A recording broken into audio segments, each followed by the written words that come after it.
Kaina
猫人啊，逐個交代嗱出嚟啦，呢嘢先嗱出嚟啦。Qua dầu.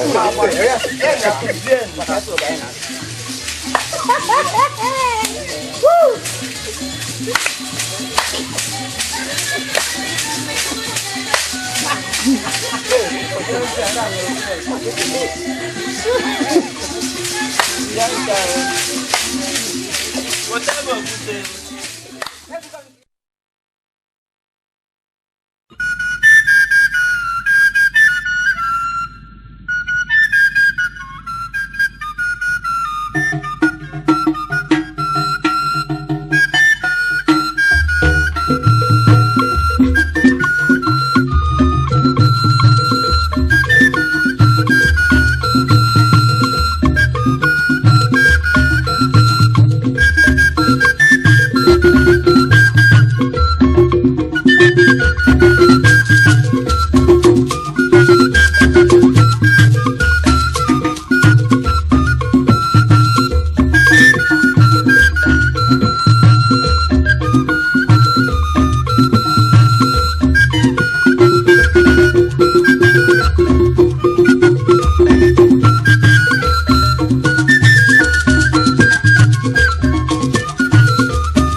Jambe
Health of the sick, Arikendaria. Spiritual and herbal home, spiritual native herbal roots, spiritual and herbal flower. Achieving solution is our motto. We treat all kinds of sickness and spiritual problems such as ulcer, asthma, epilepsy, stroke, malaria and typhoid, rheumatism, high blood pressure, any type of old wound, treatment of any type of infection, low sperm count, both man and woman, all kinds of poison like atuere or enyure, belt or abakurimaho, fibroid, achieving women menstruation before and after menopause, stomach trouble and painful menstruation, stoling of blood, all kinds of tooth pains, throat guttering, continuous etuketu or akbo etuketu, pile of all kinds, miscarriage treatment,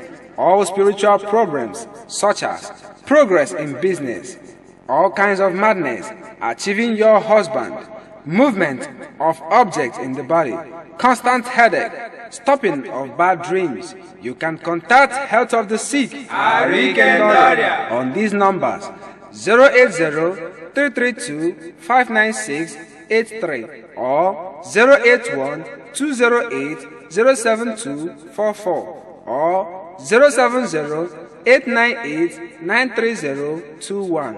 Protection, protection, protection.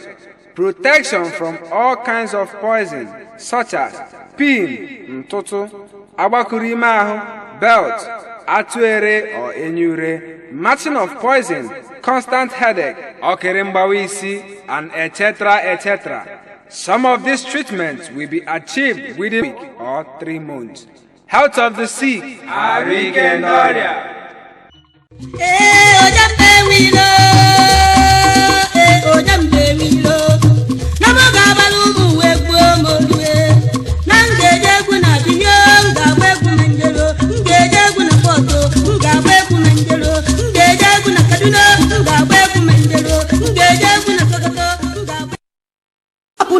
From the table of Jesse Jones and Number Entertainment to page number 12 Palace Street at Jegula Papa Lagos, producer of Quinteriza Onoha.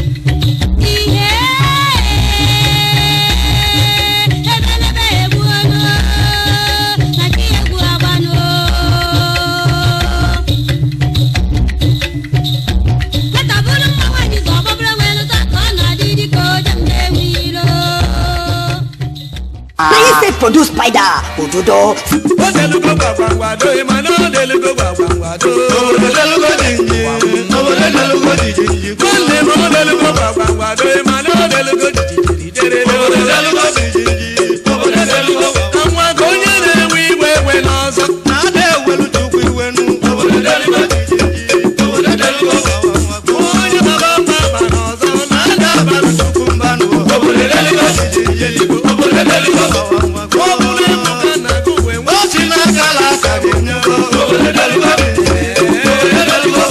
Sister Faith, one more.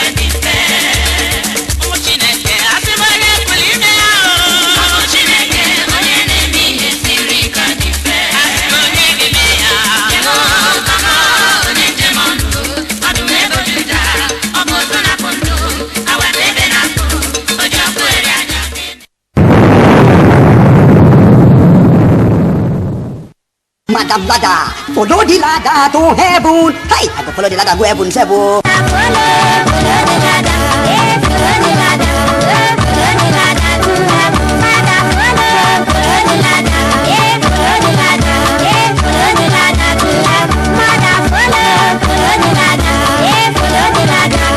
follow the ladder to heaven. Madam, follow the ladder, follow the ladder, follow the ladder to heaven.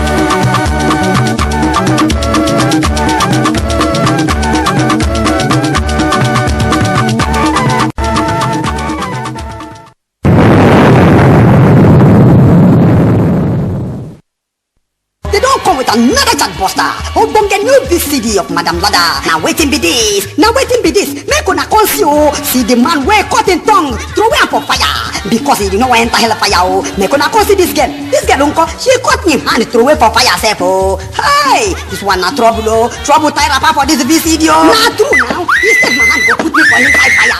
I go cut am throw away for fire. First. Yes, my brother, my sister. This one they come out from Jesse Jones and number.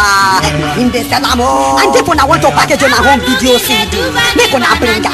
We go shoot her for owner, edit her for owner. We go on deliver the master to owner. Because it's all about owner. Now Jesse Jones and number and they pass this message to owner. Health of the sick, Ari Kendaria. Spiritual and herbal home. Spiritual native herbal roots. Spiritual and herbal flower. Achieving solutions is our motto. We treat all kinds of sickness and spiritual problems such as ulcer, asthma, epilepsy, stroke, malaria and typhoid, rheumatism, high blood pressure, any type of old wound, treatment of any type of infection, low sperm count, both man and woman, all kinds of poison like atuere or enyure, belt or abakurimaho, fibroid, achieving women menstruation before and after menopause, stomach trouble and painful menstruation, stoling of blood, all kinds of tooth pains, throat guttering, continuous etuketu or akbo etuketu, pile of all kinds, miscarriage treatment, all spiritual problems such as progress in business, all kinds of madness, achieving your husband, movement of objects in the body, constant headache, stopping of bad dreams. You can contact Health of the Sick on these numbers 080-332-596-83 or 081-208-07244 or 070-898-93021. Protection from all kinds of poison such as pin, mtoto, abakurimahu, belt, atuere or enyure, matching of poison, constant headache, okerembawisi, and etc. Some of these treatments will be achieved within a week or 3 months. Health of the Sick, Ari Kendaria.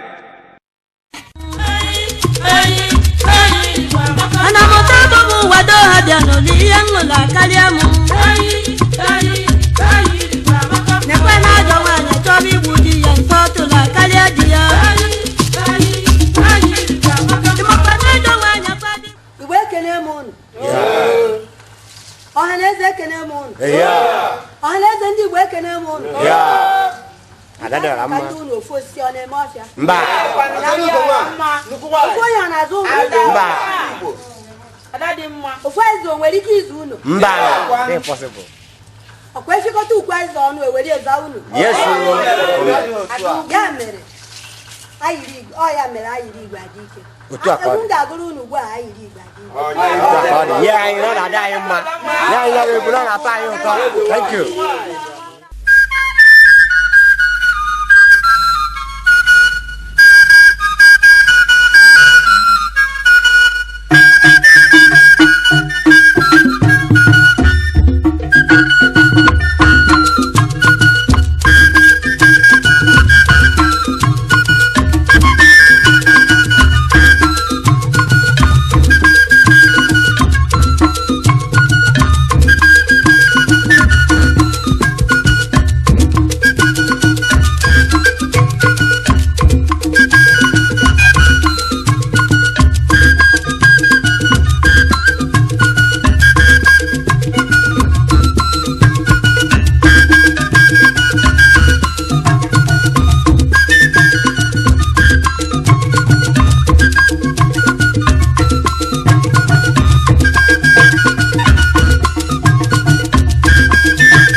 oge egwu elubego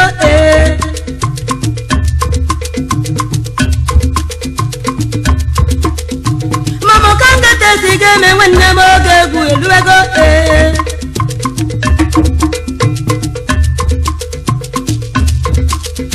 ole kangete sige me n'ụwa na-akwụ ụbọchị eluegwu ole kangete sige me nwanne m oge ụbọchị eluegwu ana mụta ego n'ụwa do ha bịa n'ụlọ ihe ngụla karịa m ana mụta ego n'ụwa do ha bịa n'ụlọ ihe ngụla karịa m nekwe na ajọ nwaanyị chọrọ igbu di ya nke ọtụla karịa di ya ịmakwa na ajọ nwaanyị kwado igbu di ya nke ọtụla karịa di ya ịmakwa na ajọ nwaanyị igbuje di ya na ọkpalụ nkume gaba aba ịmakwa ebe ganga m ebe mmadụ ebe ganga m ebe mmadụ